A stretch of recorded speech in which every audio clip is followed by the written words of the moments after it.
नहीं है, इसको समझना बहुत ज़रूरी है और इसके लिए बहुत बहुत सारा काम हो रहा है। क्योंकि इसलिए हो रहा है कि उस टाइम फ्रेम को वो समझ रहे हैं किस चीज़ों से, उस टाइम फ्रेम को समझ रहे हैं क्योंकि हमारे जो ग्रंथ हैं, हमारे जो उपनिषद हैं और दूसरी चीज़ें हैं, वहाँ में एक चीज़ दी हुई है, एक क्लू दिया हुआ है। तो ये दिया हुआ है कि ये ग्रह नक्षत्र की ये दशा थी, इस समय ये ऐसा हुआ। उस टाइम फ्रेम में देखा जाता है कि ये जो ग्रह नक्षत्र की दशा थी ये कब थी, उस चीज को तो आप बदल नहीं सकते। वो जो था उसी पर्टिकुलर टाइम में था, ना उसके पहले था ना उसके बाद था। और ये हमारे यहाँ इतना अद्भुत नॉलेज था इस चीज का, ग्रह नक्षत्रों का हमारे यहाँ तो नॉलेज था, बहुत ही साइंटिफिक नॉलेज था, है ना। तो ये इस रेफरेंस में वो टाइम फ्रेम निकालते हैं कि ये दशा ये ग्रह कहाँ किस समय किस तरीके से था। ये बड़ा ग्रह नक्षत्रों का जो विज्ञान हमारे यहाँ का वेल एस्टेब्लिश्ड है, इसका एक जो है यदि आप एग्जाम्पल में आप समझ पाएंगे कि कितना एडवांस था इसका एग्जाम्पल है जहाँ और वहाँ पे सूर्य मंदिर आप सकते हैं। सूर्य मंदिर ऐसा मंदिर बनाया है जहाँ पूरे साल भर जब सूरज निकलता है, सूरज की पहली किरण वो जो भगवान की मूर्ति है उस पे पड़ता है। अब वो तो अलग अलग समय में टाइम जोन में अलग अलग निकलते हैं। हर दिन ठंड में अलग, बरसात में अलग, गर्मी में अलग, उसकी दशा बदलती है। तो ये दशा जो बदल रही है ग्रह की, सूर्य की दशा बदल रही है, तो ये कितना कैलकुलेशन करके ये बना। One very beautiful example of, जिसको हम ये समझते हैं कि उसको सिर्फ आप क्योंकि आपको हाथ भेजना और इससे आप लोग इसको थोड़ा सा वो किया गया है ना। पर ये जो ग्रह नक्षत्र की जो बात है, ये है बहुत ही जो हमारे यहाँ एक इतना समृद्ध था ये नॉलेज हमारे यहाँ कि इस प्रकार का आर्किटेक्चर। अब भी दूसरा मैं आपसे चर्चा करूँ कि ये तो एक मैंने बात की इससे पहले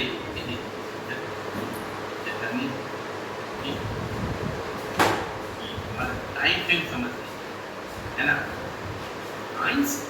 taught us how to count, without which no worthwhile scientific discovery could have been made. यानी उन्होंने बताया कि उनका भारतीयों का जो हमको जो देन है, जो उन्होंने सिखाया कि कैसे गणना करती है, कैसे गिनना है, काउंट करना, जीरो का है ना। जीरो आप जानते हैं, कंप्यूटर की लैंग्वेज में जीरो का जानते है ना। ऊपर जो मैसेज भेजे जाते हैं, पाक सरकार ने जो मैसेज भेजा था प्रति एलियन साइनिंग जीरो से बनते मैसेज किया था। हाउ इम्पोर्टेंट, जीरो नहीं होने से काउंटिंग कैसे होती है, आप कभी रोमन लिपि में देख लीजिए कि कैसे काउंटिंग 5 लिख रहे हैं, 10 लिख रहे हैं, कितना मुश्किल है, इतना सिंप्लीफाइड। जीरो और पाई ये तो कुछ मैथमेटिक्स के एग्जाम्पल है। मैं आपको मेरा मुख्य रूप से लेक्चर जो है वो इकोनॉमिक्स से जुड़ा उसको मैं आपसे शेयर करूँ। तो ये जो हमारे यहाँ इन्वेंशन है, अब इसको हम यदि देखें, ये आइंस्टीन भी बोलते हैं, जो कि माना जाता है दुनिया का बेस्ट माइंड की दुनिया है ना। तो उसके बाद यदि आप देखें, ये तो मैं गया था एक बार यहाँ पे देखने के लिए, बिहार में या अपने रास्ते में देखी हुई होगी। जिन्होंने नहीं देखी है, मैं उनसे कहूँगा कि ज़रूर जाके देखें इस यूनिवर्सिटी को, नालंदा यूनिवर्सिटी को जाके देखें ज़रूर, क्योंकि ये देखने से समझ में आएगा कि कितनी बड़ी यूनिवर्सिटी। ऐसे हम कहते हैं कि वहाँ 10,000 विद्यार्थी, वहाँ रूम बने थे, वहाँ रूम बने और कई स्टोरी में है, नीचे है, ऊपर है, और जो उत्खनन हुआ है उसमें छोटा सा पार्ट है उस यूनिवर्सिटी का, जिसकी फोटो अभी आप वहाँ कितने लोग जो शिक्षा पाने के लिए बाहर से आते हैं, ये यदि आप देखेंगे तो स्ट्रक्चर को ही देख के आपको लगेगा कि क्या है। अभी गवर्नमेंट में नालंदा यूनिवर्सिटी बना रही है और आप जैसे यदि कोई वहाँ जाएंगे तो एक इकलौती ऐसी यूनिवर्सिटी हमारे देश की बन रही है, नालंदा यूनिवर्सिटी बनी है। अलग एक्ट से होता है, वहाँ जितनी फैकल्टी होती है, जितने टीचर होते हैं, तो ये कि हम सबसे जुड़े हुई बात है, तो उनको कोई इनकम टैक्स नहीं देना।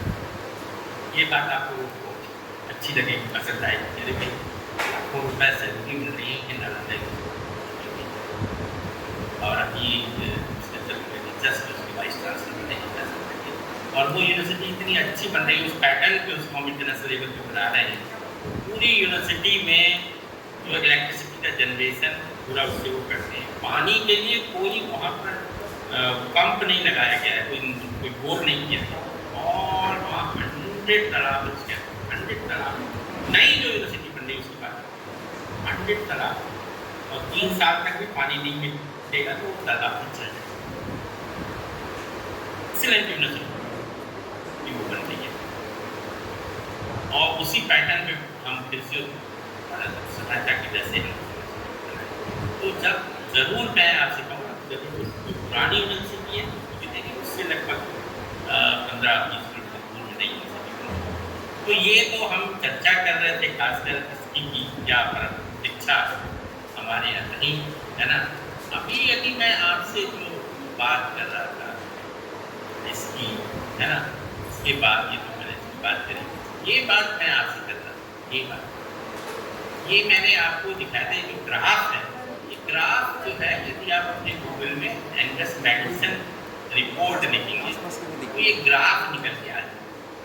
ये उसका हम अपने मूल चर्चा पे आ रहे हैं आधे घंटे के बाद कि भारत जो है लगभग देखिए यहाँ से लेकर लगभग ये 1720 के आसपास भारत का जो में भी लगभग 18%, 17% यहाँ पर 20%, 1700 1700 साल ये तो यहाँ से काउंट करना शुरू किया और पीछे से यदि और 500 साल जाएंगे तो 2500 साल होता है, क्योंकि एंगस फर्नीचर ने यहीं से काउंट किया। इतना इन्होंने बताया यूएस इकोनॉमी कैसी, चाइना कैसा था, कैसा था। अच्छा हम तो ये बात नहीं कहते भाई, हम तो ये कहते हैं कि ठीक है हमारे यहाँ सोने की चिड़िया हम दूसरे बोलेंगे कि आप ही अपने आप को तारीफ किए जा रहे हैं, आप सोने की चिड़िया। अब ये तो फाइंडिंग्स है एंगस फर्नीचर की और किस आधार पे कहीं मैं आपसे चर्चा करूँ, इसका आधार क्या था बताने का कि भारत इतना समृद्ध था, यहाँ का देश इतना समृद्ध था। जो इसका क्या आधार है तो इसलिए ऐसे एग्जाम मैं एक और दूसरे एग्जाम आपको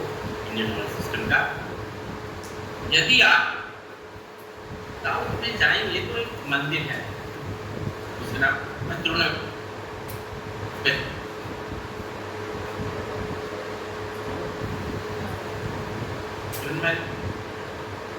जगह है तो 42 पिलर्स पे करना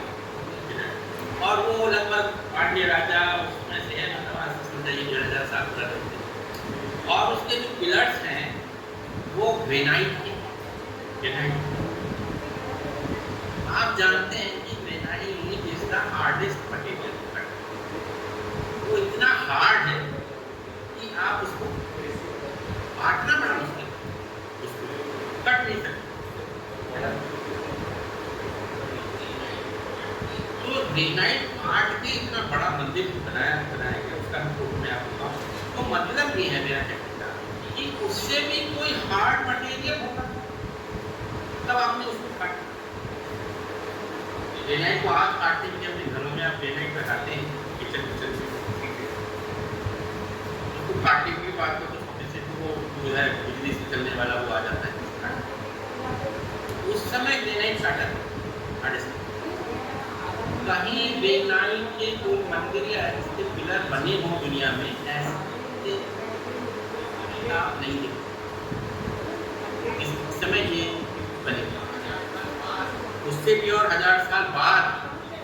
कहीं किसी ने किया होगा तो क्या होगा। इतना पुराना हमारा 1500 साल पुराना वो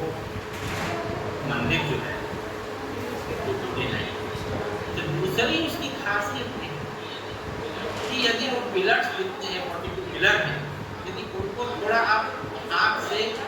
वो करेंगे, थोड़ा ऐसे ऐसे हाथ लगाएंगे, उससे 7 सुर निकलते हैं। अलग अलग जगह आप हाथ लगाएंगे, अलग अलग सुर। अब आप ये बताइए कि एक ग्रेनाइट का पिलर और ऐसा नहीं है कि वो मंदिर से वैली में, और भी जगह ये ग्रेनाइट कि आपको पिलर्स मिलेंगे, और भी जगह पिलर। ये ग्रेनाइट पिलर के यदि ऐसा सुर भी निकल रहे हैं उससे, साउंड इंजीनियरिंग जिसको कहते हैं वो होना चाहिए, तभी जो है ये तो संभव है। उसका ज्ञान के बिना तो संभव नहीं है। ये जो मंदिर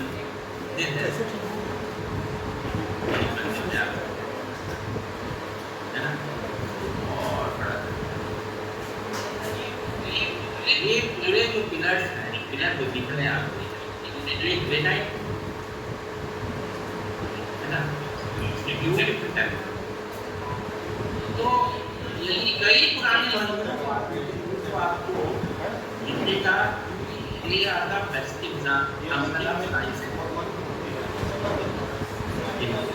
और भी दूसरी जगह मंदिरों के अंदर ग्रेनाइट है।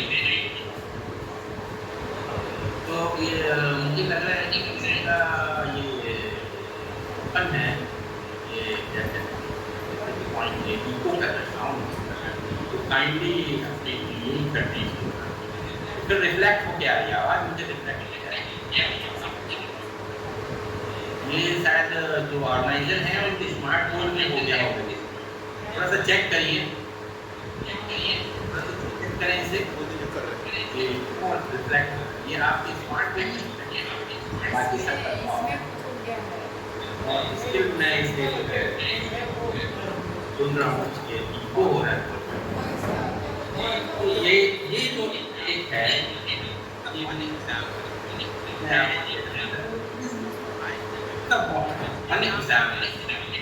ओल्ड टेम्पल्स आप जाए, 1 घंटा थोड़ा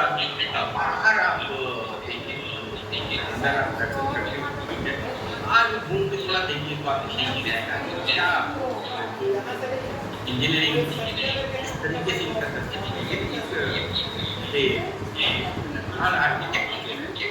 ये आर्किटेक्ट है उनका, क्या आपको दे और they are not possible without knowledge of engineering, science and technology. बिना इसके बन नहीं सकती तो चीजें तो आज भी नहीं बनी। इतने बड़े बड़े विशाल एक दूसरा इसका एग्जाम्पल आप देखिए, आपने ये देखा होगा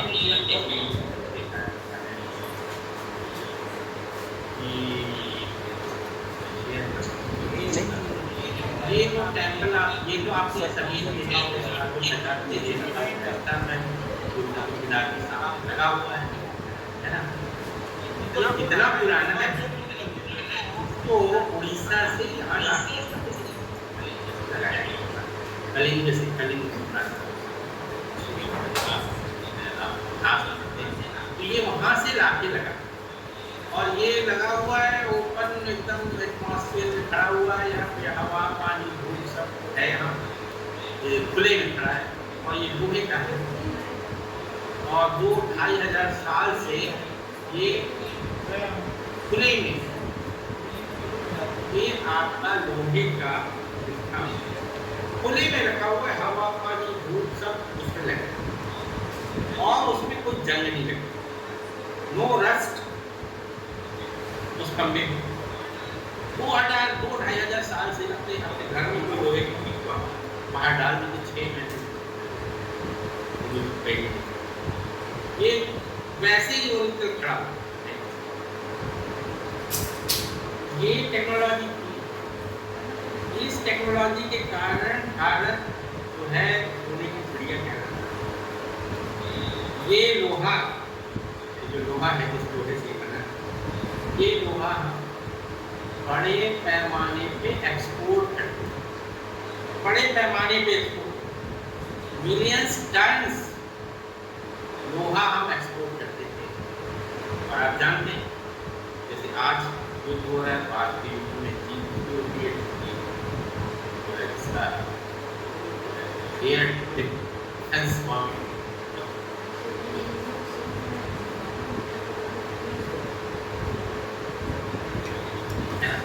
हवाई जहाज से आज लड़ाई करी जाती है, जेट आज सबसे अच्छी होगी, वो ज़्यादा युद्ध जीतेगा। इस लोहे की डिमांड जो है दमास्कस ईस्ट इंटीरियर के देश हैं, उनके समय से ये स्टील वहाँ पे मैंने आपको बताया कि हजारों टन स्टील निर्यात करता गया। यहाँ नहीं होता था, इधर ईस्ट में जापान और इधर भी जाता। ये हमारी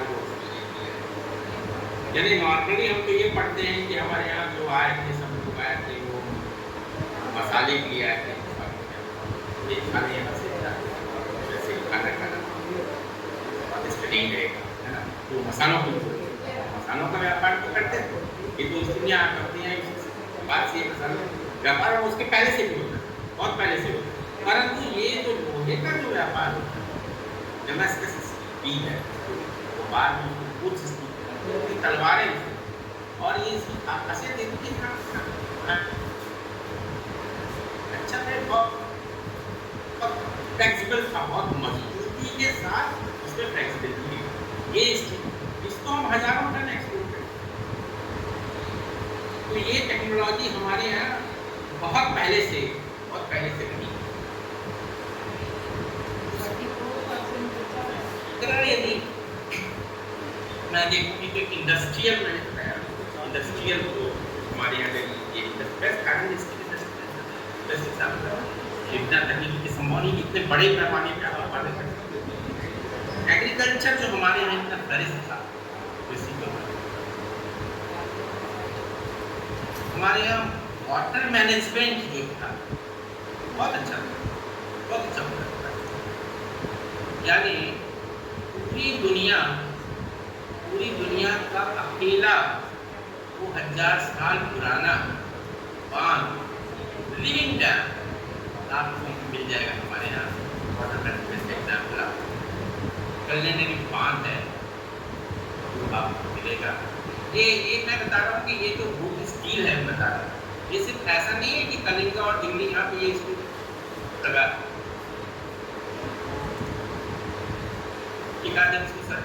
जब मुझे पता चला कि ये साउथ में और मंदिर में लगा हुआ है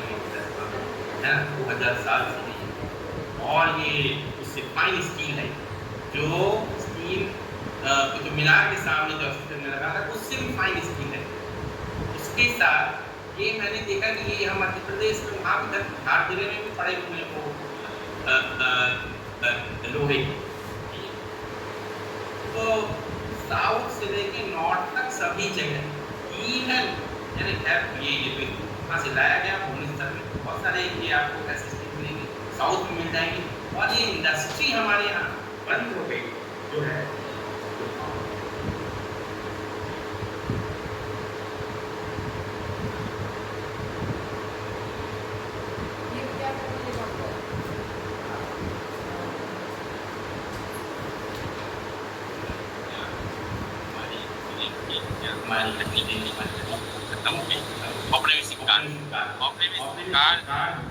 इतना शोषण हुआ है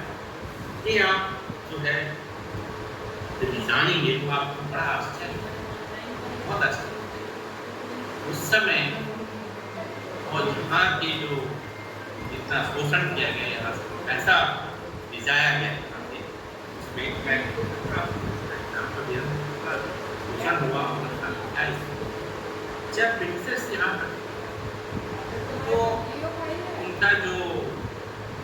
जानते हैं मैनचेस्टर जो यूके में है शहर है जहाँ पे सबसे पहले कपड़े की बहुत सारी मशीन थी कपड़ा करते हैं, तो वो बताते हैं वेटर ने आपको थीसिस मिला, वेटर ने पीएचडी थीसिस किया, जहाँ पे उन्होंने कोलंबिया में थीसिस किया और ये पब्लिक फाइनेंस थी कि पब्लिक फाइनेंस की सरकार कैसे तो ब्रिटिश समय का उन्होंने लिखा कोलंबिया वो 1912 में पढ़ा और एशिया के पहले व्यक्ति थे जिन्होंने की कॉमिक्स लिखी थी, तो 12 पढ़े हैं भारत में कॉमिक्स पढ़ाई कहीं किसी कॉलेज में नहीं। उन्होंने उसमें लिखा कि उन्होंने डेटा कलेक्ट किया, उनकी जो थीसिस का जो डेटा था उन्होंने कंपनी को 1857 में जो ब्रिटिश रूल आ गया है ना 1857 क्रांति के बाद, उसके बाद के फिगर का एनालिसिस और उनके जो गाइड थे उस जमाने के दुनिया के बेस्ट पब्लिक फाइनेंस के इकोनॉमिक्स बेस्ट आज की किताबों को उनका कुछ परिभाषा है उनके बारे में वो उनके गाइड उन्होंने एग्जाम्पल दिए कि मैनचेस्टर में इतना पैसा वहाँ के वाटर मैनेजमेंट खर्च हुआ बजट या उससे कम पैसा भारत में ब्रिटिश सरकार सारे वेलफेयर स्कीमें पूरे देश में इतना इतना ज्यादा अंतर। दूसरा उन्होंने एक एग्जाम ये यूनिवर्सिटी के बाद ये यूनिवर्सिटी दुनिया की 10 टॉप 10 यूनिवर्सिटी में है ये और आप जानते हैं हमारे देश ये 10 पासपोर्ट उन्होंने बताया यूनिवर्सिटी इसके नाम पे है ये सबसे ज़्यादा यूनिवर्सिटी है तो उनके नाम पे यूनिवर्सिटी का तो ये महोदय हमारे यहाँ मद्रास जिनके नाम ये तो जो एम्प्लॉय होते थे इससे कंपनी के जो एम्प्लॉय होते थे वो तो तनख्वाह को दी जाती और उसके अलावा भी वो अपना कुछ बिजनेस करते वो भी कुछ व्यापार करते तो ये महोदय जो व्यापार करते थे वो था गुलामों को जो है हाँ आप क्वेश्चन करिए गुलामों को तो वो गुलामों के व्यापार करते थे उससे उन्होंने धन कमाया उससे ये बाद में ये यूनिवर्सिटी ने इसके लिए माफी मांगी ऑन रिकॉर्ड बात उसको ये यूनिवर्सिटी माफी मांगी जैसे बनाए गुलामों का व्यापार करते now this is in the range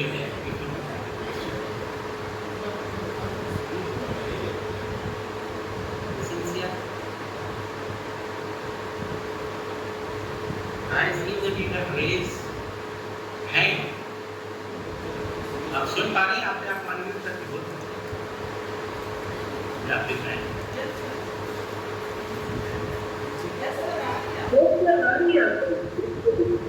yes तो ऐसे हो गया नहीं yes, आप बोलना नहीं चाहते ओके हैंड रेस था ना तो मुझे लगा कि सर आप इस तरह से करना तो ये जो इसका था औपनिवेशिक काल में कल्पनी जो है ना और यदि इनका शोषण नहीं होता तो यहाँ पे नहीं बिना बर्बाद किए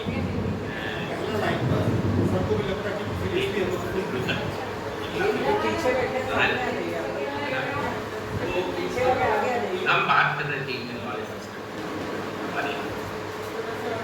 चलते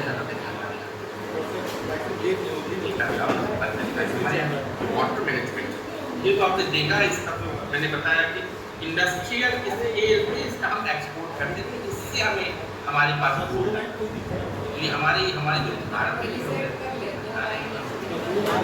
गोल्ड के लिए तो एक हाथ है ना, आज भी हम दुनिया का जो सबसे ज़्यादा जो है गोल्ड हमारे में इम्पोर्ट होता है, बहुत सारा पैसा इस गोल्ड। ये हमारी जो शुरू से गोल्ड के प्रति ये रही, तो ये हम कितने ये हजारों साल से रहे, गोल्ड हमारे यहाँ आता था, हर चीज़ का व्यापार है या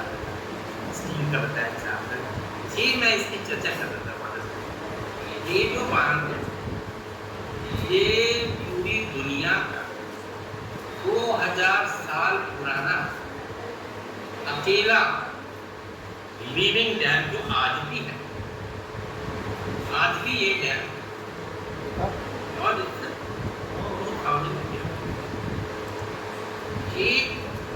इस समय डैम का क्या वाटर है, जिसके कारण even if you go in North India, you go in Rajasthan, Jaipur and in other places, you will find beautiful water. This is also example of water management. कि वहाँ पे गर्मी के समय भी पानी रहेगा और वहाँ पे गर्मी के समय टेम्परेचर जो है लगभग 8 डिग्री कम ये तो ये आपको ये वाटर मैनेजमेंट आपको पूरे देश में मिलेगा। This is the reason why India was flourishing and this is why Iran English medicine estimated the progress of nations, progress contribution of GDP in world economy, and he calculated that India can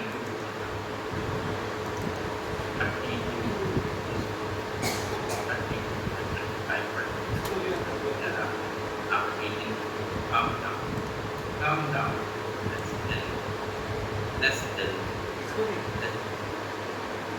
this is around 1700 or in British come down from 25%, 2%.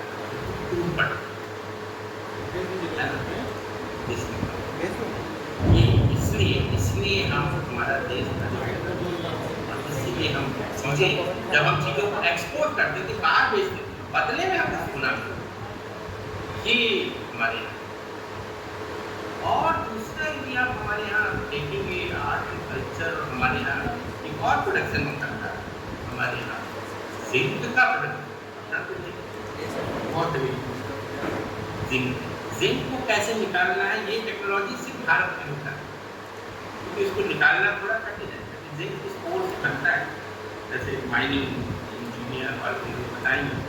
कि chemical chemistry वाले को बताएंगे ओर से भी निकाल जाता है। तो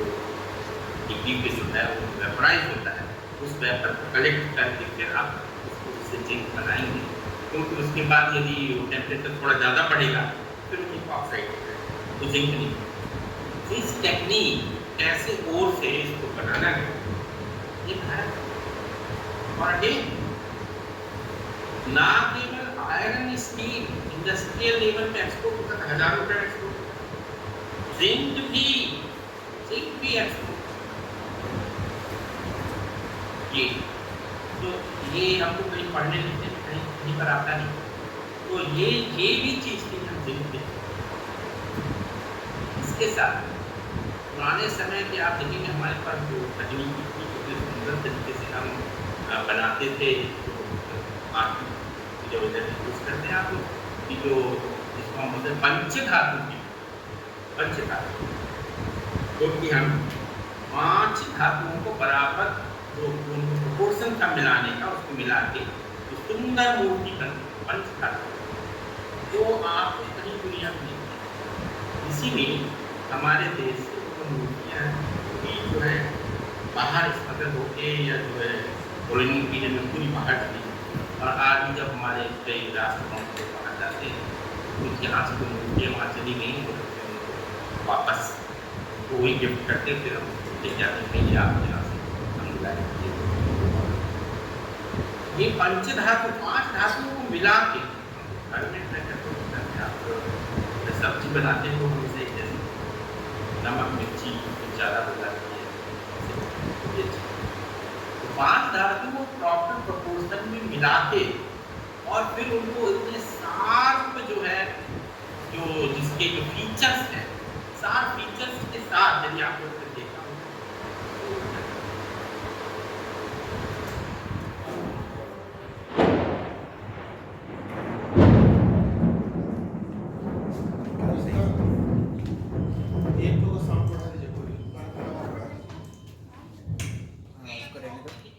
मैम आपका हॉटस्पॉट बंद हो गया। अगर वो बंद करते हैं लेक्चर खत्म करते हैं तो इसी में कंटिन्यू हो जाएगा। वहाँ से ले लो गले में और वीडियो चालू कर लीजिएगा। और आज का किसका है वो आवाज किसका है वो वाले जो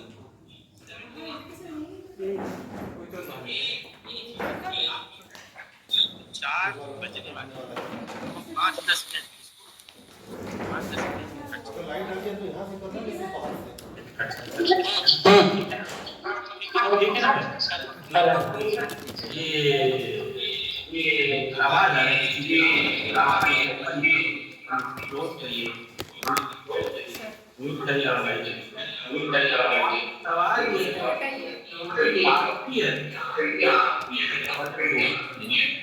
इसके कंप्लेंट चालू किया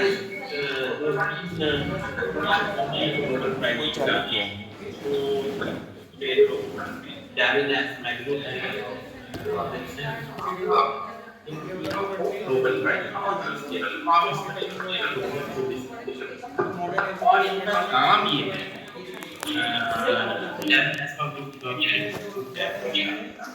why this is राष्ट्र स्थल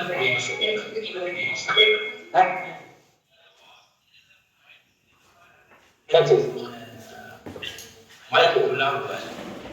हाँ अच्छा प्रेजेंसिया का ही तो ये जो मिला नोबेल प्राइज में आपको और फेमस किताब की वाई नेक्सस पे उन्होंने ये बताया, उनको इस बात की नोबेल प्राइज मिला कि राष्ट्र स्थल पे कुछ राष्ट्र बहुत विकसित कुछ राष्ट्र विकसित नहीं, और उन्होंने अपनी किताब में लिखा कि कुछ राष्ट्र जो पहले से विकसित थे वो जो है पिछड़े हो गए, पिछड़े राष्ट्र हो गए, और जो विकसित नहीं थे वो राष्ट्र आगे हो गए। खासकर ये कॉलोनियल ईरा को उन्होंने उसका पूरा फिगर नहीं किसी से लिखी किताबें लिखी अपने पेपर लिखी और जिस पर उनको नोबेल पुरस्कार दिया गया। तो ये उन्होंने असल में ये बताया जो वेरी मच जो है भारत के लिए लागू होता है, ये उनकी जो थ्योरी थी वो उन्होंने बताया कि यहाँ पे देखिए कुछ राष्ट्र बहुत पिछड़े थे, ये यहाँ से 1800 के बाद ये तरक्की है ना, और ये जो रास्ते जो हजारों साल से बहुत जो प्रॉस्पर थे, ये एक्स एक्सिस पे प्रॉस्पेरिटी है, एक्स एक्सिस पे प्रॉस्पेरिटी है, और ये यहाँ पर जो है वो ये आपकी टाइम फ्रेम है यहाँ पे दिया होगा। तो इन्होंने 1000 से लेके 1500 तक आप देखें तो ये राष्ट्र यहाँ पे जो है टर्निंग पॉइंट जो है ये 1800 में यहाँ से फास्ट और ईरा यहाँ से कॉलोनाइजेशन का ईरा स्टार्ट होता है। इसके पहले से कॉलोनाइजेशन होता है और इस पीरियड में कॉलोनाइजेशन के बाद फिर इंडस्ट्रियल रेवोल्यूशन की बात होती है। तो ये क्यों हुआ, इसके लिए उनको नोबेल पुरस्कार दिया और उन्होंने बताया कि जो ये जो औपनिवेशिक काल जो था, उन्होंने अपने इसमें बताया इस औपनिवेशिक काल में जिनने अपने उपनिवेश बनाए हुए थे, खासकर ब्रिटिश के उपनिवेश थे, उन लोगों ने उन देशों में जो बड़े देश थे, जो बहुत धनाढ्य देश थे, उन पे अपने उपनिवेशवाद के समय ऐसी नीतियां वहाँ पे लागू की जो कि नीतियां इंक्लूसिव नहीं थी, जो कि ज़्यादा जो नीतियां थी एक्सट्रैक्टिव इकोनॉमिक, ये जो कॉलम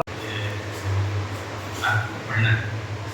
तो ये लग रहा होगा कि जब हम इंडियन वाले सिस्टम के बारे में बात करते हैं तो इसमें हम सबकी स्थिति एक समान है। इसीलिए कि जो हम लोग पढ़ के आए हैं पहले जो उसमें हमने इसके बारे में औपचारिक रूप से नहीं पढ़ा। ऐसे हम जानते हैं कुछ हमारे जो पुराने जो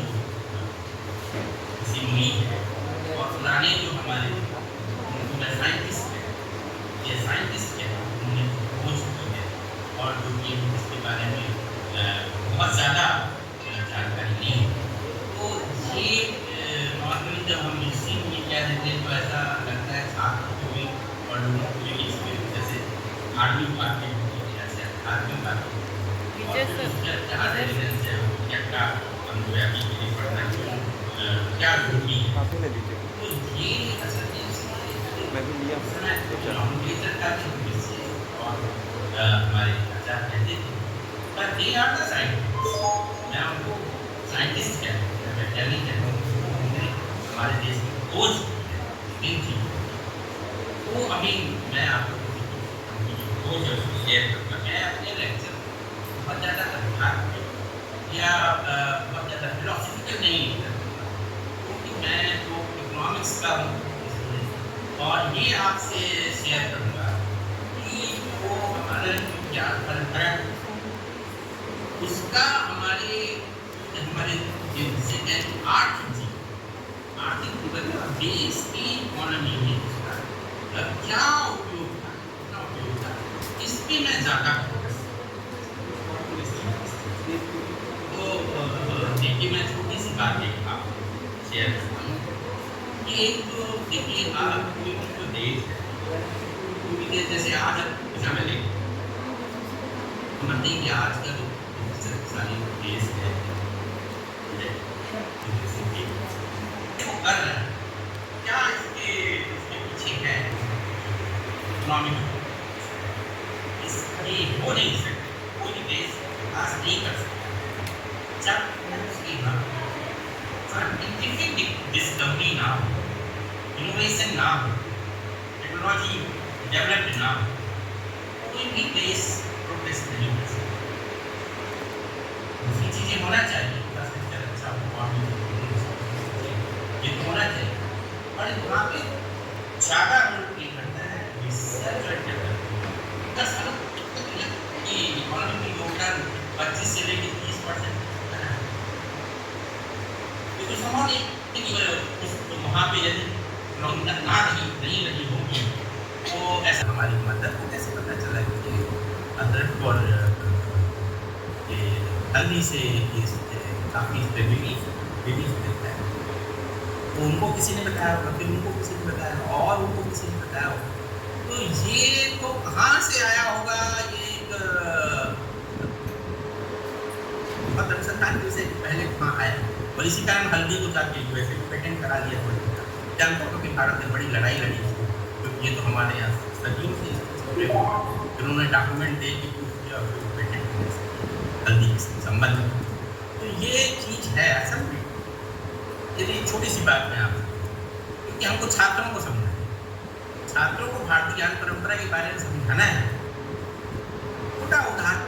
एक छात्र है, छात्र थोड़ा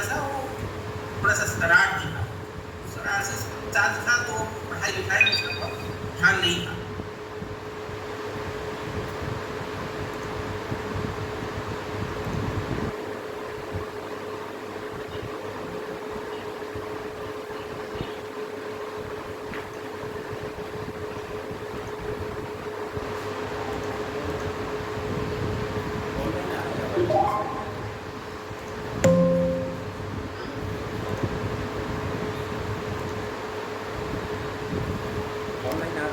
इसमें नहीं आ रहा।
लार्जेस्ट,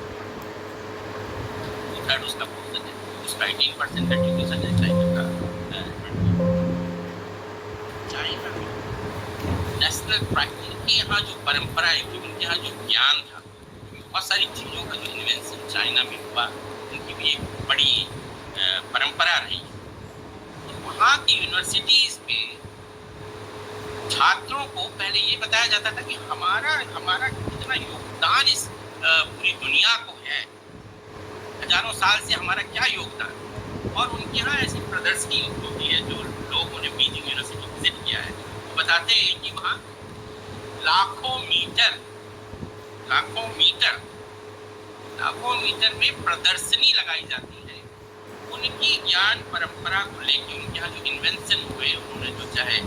चाय का आविष्कार किया, चाहे जो है उन्होंने पेपर का आविष्कार किया,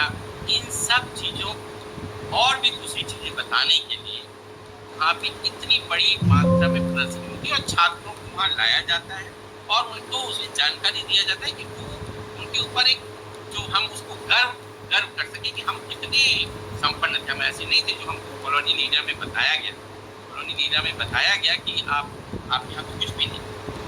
ये समझना बहुत ज़रूरी है, क्योंकि हम भारतीय ज्ञान परंपरा का उल्लेख जिस रेफरेंस में कर रहे हैं एजुकेशन जो पॉलिसी के अंतर्गत, उसको समझना ज़रूरी है। यदि वो रेफरेंस नहीं समझेंगे तो हमको जो ज्ञान परंपरा के बारे में बातें की जा रही हैं वो समझ में नहीं आए। क्योंकि मैं आपको एक छोटी सी चीज़ पढ़ के सुनाना चाहता हूँ, एक मिनट। ये जो एक स्पीच है, कि आप इसको यदि आप सर्च करेंगे, गूगल पे इसे सर्च करेंगे और इसमें लिखा है इस स्पीच में, Macaulay's minutes on education February 2, 1835। House of Commons में लॉर्ड मैकाले ने 1835 में जो हाउस ऑफ कॉमन्स में एक स्पीच दी थी, उसका 1 मिनट में मैं आपको एक लाइन पढ़ के सुना रहा हूँ। यहाँ जो शिक्षा व्यवस्था लागू की गई वो क्या शिक्षा, क्योंकि इस रेफरेंस में नहीं समझने से हमको भारतीय ज्ञान परंपरा और नेशनल एजुकेशन पॉलिसी समझ में नहीं रही। इसमें लॉर्ड मैकॉले कह रहे हैं, कहते हैं कि we must at present do our best form a class who may be interpreters between us and millions who we आगे वो बोलते हैं कि a class of person Indian in blood and color but English in taste, in opinion, in morals and intellect। कह रहे हैं कि हमको एक ऐसी शिक्षा पद्धति, और ये उनकी स्पीच हाउस ऑफ कॉमन्स की स्पीच आपको गूगल पर मिल जाएगी, या कोई भी सर्च करना चाहेंगे मिल जाएगी, जो उन्होंने आपको पढ़ा था 1835। वो कह रहे हैं कि हमको एक ऐसी शिक्षा व्यवस्था की आवश्यकता है जिसमें हम एक ऐसे इंटरप्रिटेटर्स, एक ऐसे दुभाषी हम पैदा कर सकें जो कि हमारे रूलर्स के, मिनिस्टर्स के, और जो मिलियंस जो दूसरे लोग हैं जिनको हम गवर्न कर रहे हैं, जिन पे हम शासन कर रहे हैं, उनके बीच में दुभाषी के काम कर सकें।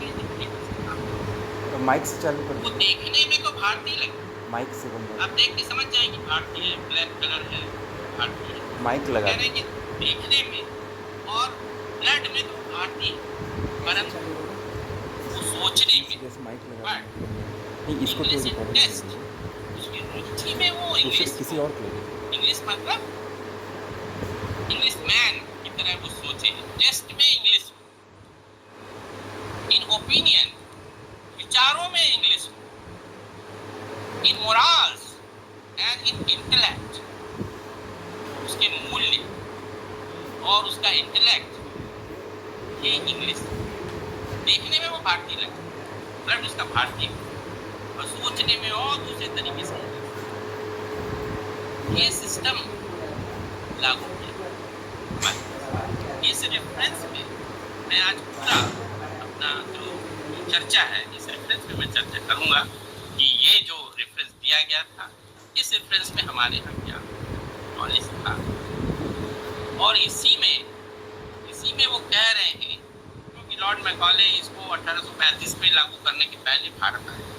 भारत में उन्होंने पूरी जो उस समय था, शिक्षा दी जाती थी, उसको देखा और उन्होंने ये बताया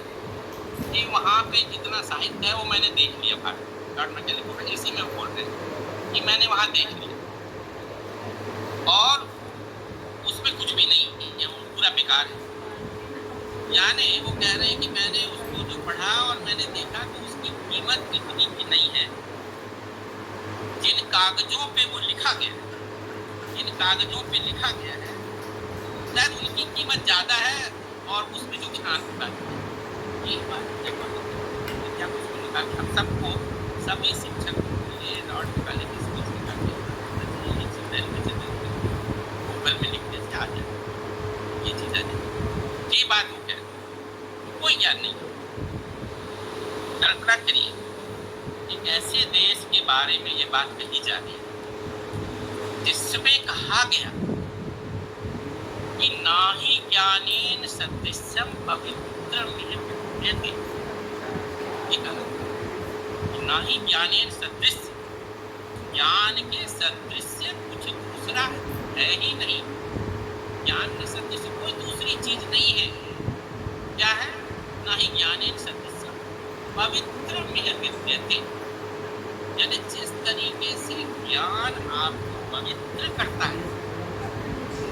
वैसा कोई दूसरी चीज पवित्र नहीं करती। ऐसा ज्ञान की महिमा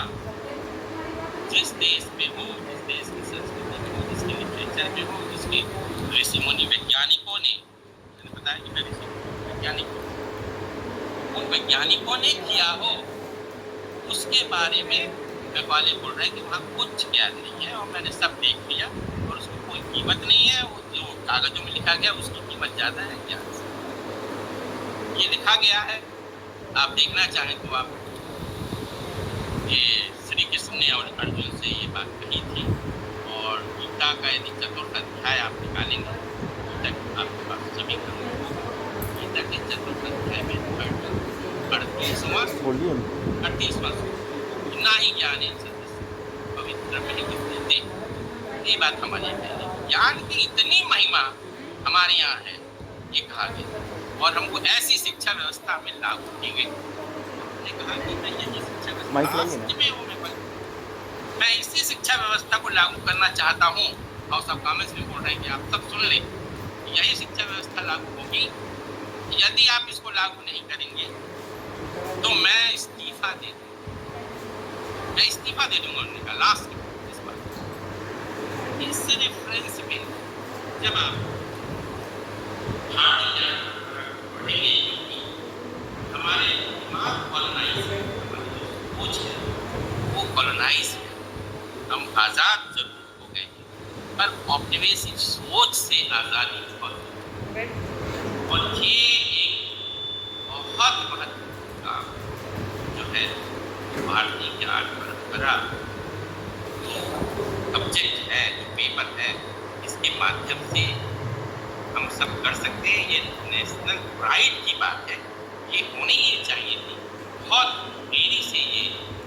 हुआ है इस नेशनल एजुकेशन पॉलिसी 2020 में। तो इसके प्रति हम सबकी जो जवाबदारी है, दायित्व है, वो ज़्यादा है। इसीलिए बहुत अच्छे से समझते हैं इसको, इसके अंदर क्योंकि बताना भी जाता है इस ज्ञान परंपरा के बारे में, भी उसका जो ज्ञान पता है वो सही ज्ञान को बताना चाहिए जो वास्तव में है। क्योंकि व्हाट्सएप जो ज्ञान किया जाता है और उसमें काफ़ी कुछ जो है ना या एक्सेसरीज चीज़ें हम शिक्षक एक ऑथेंटिक एक रेफरेंस में हम बात करते हैं, इस रेफरेंस से लिया गया है, दिया गया इसलिए बात करते हैं कि वो ऑथेंटिक है, वहाँ पे ये चीज़ है और उसी को हम बता रहे हैं। तो ये जो बात है भारतीय ज्ञान परंपरा के लिए ये इसको करना ये हम सब की बहुत जिम्मेदारी, क्योंकि हम जो हमारा पुराना जो ट्रेडिशनल जो हमारा जो नॉलेज है, हमारा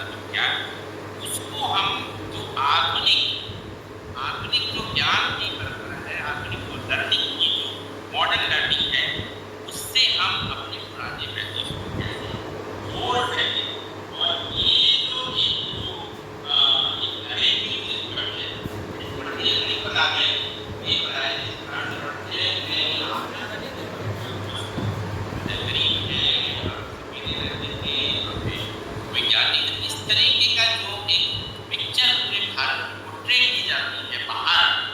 तो वो जब तक आप उसे बताएंगे नहीं कि हमारे यहाँ क्या कॉलेज था, एक ऐसे देश में जब कहा जाता है कि दुनिया की सबसे पुरानी किताब ऋग्वेद को माना जाता है, कोई वो लिखा गया।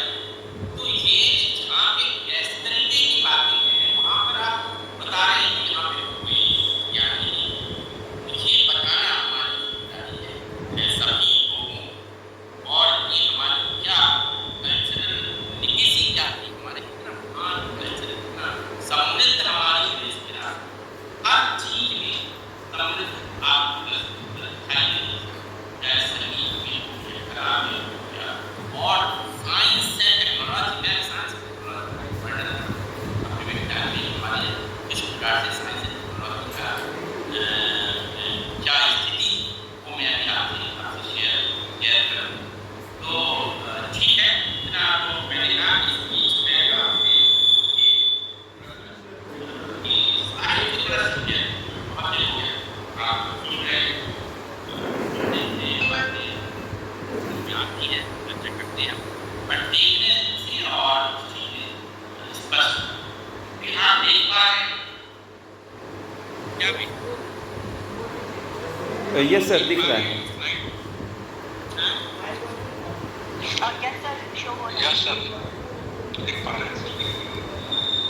यस सर, आपका स्क्रीन में दिख रहा है। आप लोग की आवाज नहीं आ पा रही है, आप लोग देख पा रहे हैं, हो रहा है। देखिए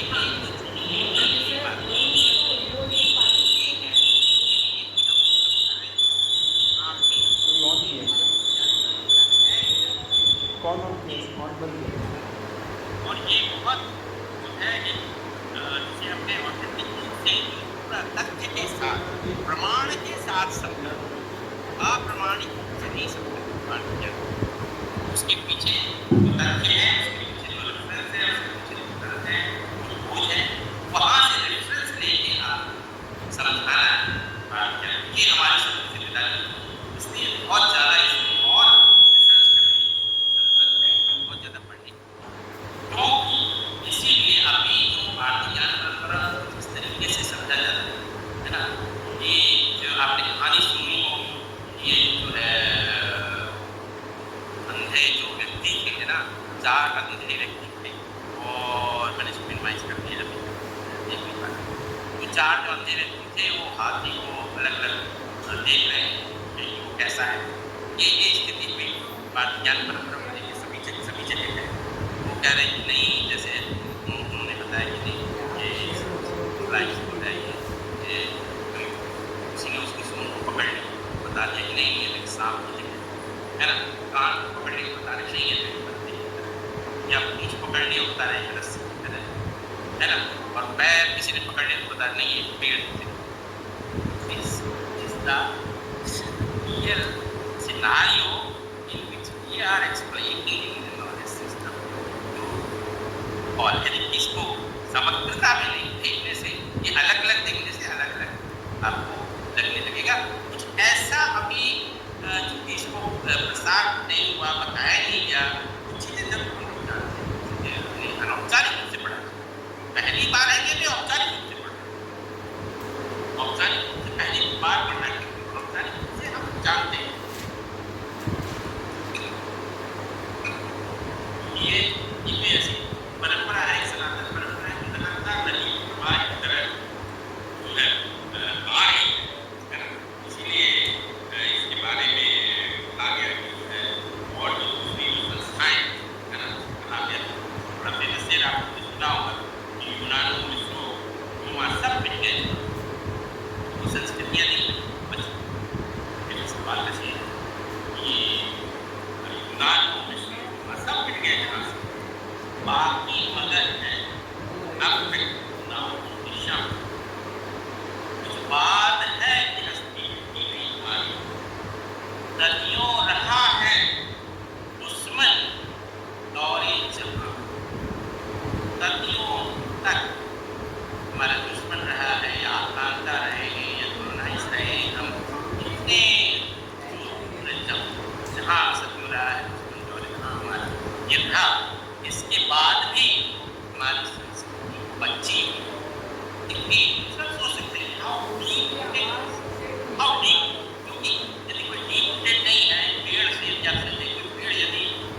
जड़ें यदि गहरी नहीं, जड़ें गहरी नहीं तो भी छोटा मोटा भी जो है जो हवा चलेगी बनाएगा वो जो है उनका फट माइक जाएगा। और इतने दिनों तक हमारे यहाँ जो है ऑब्जेक्शन और उसके पहले आक्रांताओं के आक्रमण, उसके बाद संस्कृति बची हुई। तो इमेजिन करें, सोचे एक मिनट, इसको सोचे कि कितनी ही जो है ये संस्कृति नष्ट, ये बहुत जरूरी है। क्योंकि अभी जब हम तो मैं और अब ये दिखाता हूँ स्लाइड और मैं दिखा रहा हूँ, यदि अभी जब हम इसको पढ़ाने जाते हैं, है ना, पढ़ाने जाते हैं, तो अभी जो IPS का जो स्थिति है वो कुछ इस तरीके से, ऐसे आप समझते हैं, है ना, इस तरीके से। क्योंकि यानी एक होता है कि भाई हम IPS को शुरू कर रहे हैं, शुरुआत करते हैं जीरो लेवल से आगे बढ़ते हैं, है ना। हम सभी जानते हैं कि खड़े हैं, अब इससे आगे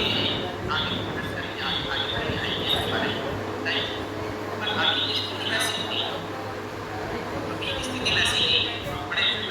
इसके विचारक थे IPS के, उन्होंने बताया अभी स्थिति ऐसी है, इसलिए आपने कहा ये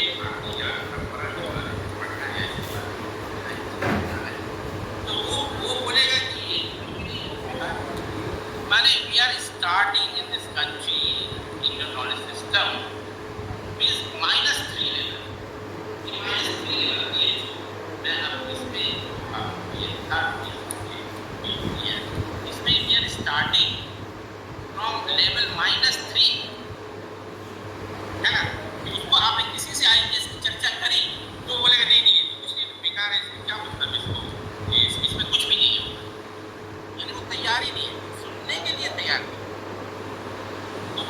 उसके बाद यहाँ से लेके आपको -2nd लेवल मिला। What is -2nd level? -2nd level की जो है, यानी जो वो कह सकता है कि नहीं अच्छा चलो कुछ तो होगा, कुछ उसमें होगा, बोलेगा चलो इसमें कुछ तो हो सकता है होगा, पर बोलेगा कि इसको पढ़ने से क्या, ठीक है, यानी पार्ट से बेकार है। -3 लेवल से हम 2nd लेवल पे लाना है। 2nd लेवल के लिए चलो इसमें कुछ है, चलो मान लिया हमने कुछ है, पर फिर बोलेगा कि नहीं इसको पढ़ने से क्या मतलब है, ठीक है। और फिर ये -1 लेवल है, यानी कि वो बोलेगा कि यार उसमें ना कॉम्प्लिकेटेड लेवल है, उसको यानी भाषा है, उसको समझना बड़ा मुश्किल है, उसको समझ नहीं सकते, संस्कृत में है या लोकल लैंग्वेज में है और किसी भाषा में है, तो हम जानते नहीं हैं, उसको कैसे समझेंगे। तो यदि वो मान भी रहा है तीसरे लेवल पर, तो चलो एक है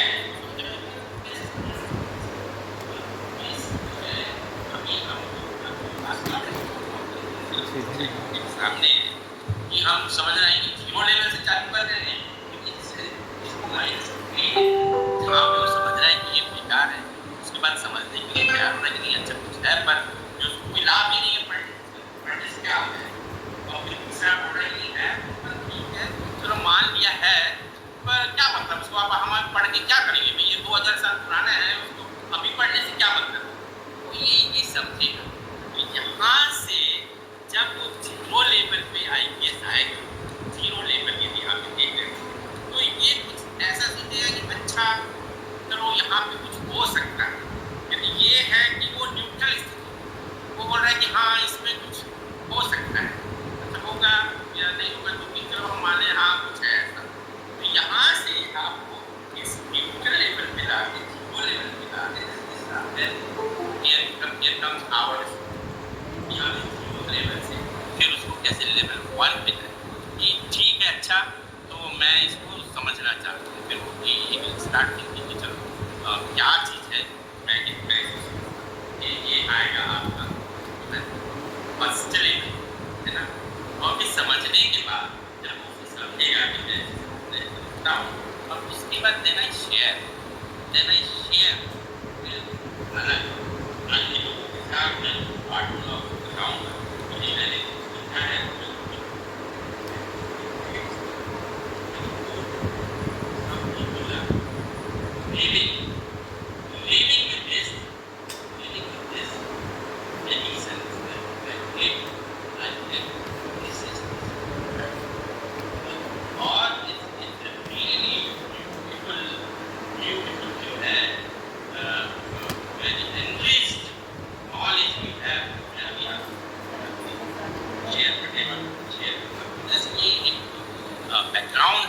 हम लोग अभी तक देख रहे थे कि इंडियन नॉलेज सिस्टम को कैसे पढ़ा जाए, इसकी क्या स्थिति है ना, और इसको पढ़ना बेटा क्यों ज़रूरी है, ये भी हम लोग देख रहे थे इससे कि यानी इससे नेशनल प्राइड ये हमको डर से अनुभूति देता है कि हम इतनी जो है इतने महान जो है वैज्ञानिक महासन इनकी हम जो है सरकार है इस देश के और इस इग्नोर वाला बटन दबाइए। इग्नोर दिख रहा है। यदि एक बार आपने स्टॉप वॉचिंग बढ़ा दिया बगल में एक बार आगे यहाँ का जो है यानी इमेज बदलना बहुत कठिन, इमेज को नहीं बदलना, इसलिए नहीं आ रहा है। अदरवाइज वो सब चीजें नहीं थी। अब आप जाइए, मैंने देखा है बच्चों को पढ़ के आए मुंबई से उसने किया पढ़ा है, तो वहाँ मोस्ट ऑफ द स्टूडेंट्स पढ़ ही नहीं है, उनके प्रति यानी थोड़ा जो रिस्पेक्ट होना चाहिए, उनको जानकारी नहीं है कितनी बात, और यदि वो इसको जानेंगे तब उनको पता चलेगा कि हम कितने हम समृद्ध थे, कितने अद्भुत थे। ये चीज़ हम शेयर करें, ये मैं आपको शेयर करता हूँ, और ये बताने के पहले मैं एक चीज़ और आपसे शेयर करना चाहता हूँ, तो ये है कि असल में हमारा जो इस दुनिया का जो टाइम फ्रेम समय जो हम जानते हैं कि 2000 ईस्वी हमने 2000 समय का ये हमने अपना फ्रेम बनाया हुआ है, क्योंकि हमने इसी तरीके से पढ़ा इस दुनिया में टाइम फ्रेम को, इसीलिए ऐसा बना दिया कि हमारे दिमाग में है ना। यदि आप देखेंगे तो हमारा जो भारतीय विज्ञान बनता है इस लाइन में देख पा रहे हैं, ये आप इसमें आ पा रहे हैं,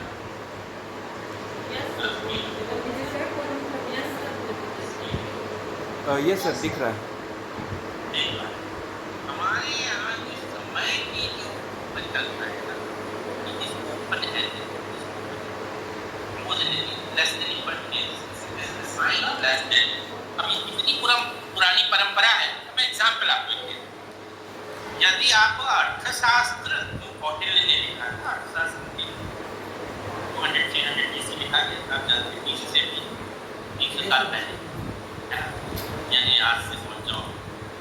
और 2300 साल पहले की बात है लिखा, और उसका पहला ही बात जो है लिखते पहले ये जो मैं लिख रहा हूँ अर्थशास्त्र किताब का नाम अर्थशास्त्र, मेरा ये पहला ही चीज उन्होंने कही, ये जो मैं लिख रहा हूँ, ये जो पहले जो ऋषि मुनि उनकी जो अवधारणा है, उन लोगों ने जो बात कही है, उनका ज्ञान है, उसको और कुछ अपनी बात, यानी वो 2300 साल पहले ये बात लिख रहे हैं कि मैं अपना तो थोड़ा बहुत लिख रहा हूँ और पुराना भी जो है इससे ये हमारा दिमाग इसलिए जो कि इतना 15-20 साल 25 साल हम इसी टाइम फ्रेम में रहेंगे, तो इसको हम तो क्या बात कर रहे हैं सर, कहाँ पुराना, उसको बोलो कि 4000 साल पुराना है तो कुछ बोलेगा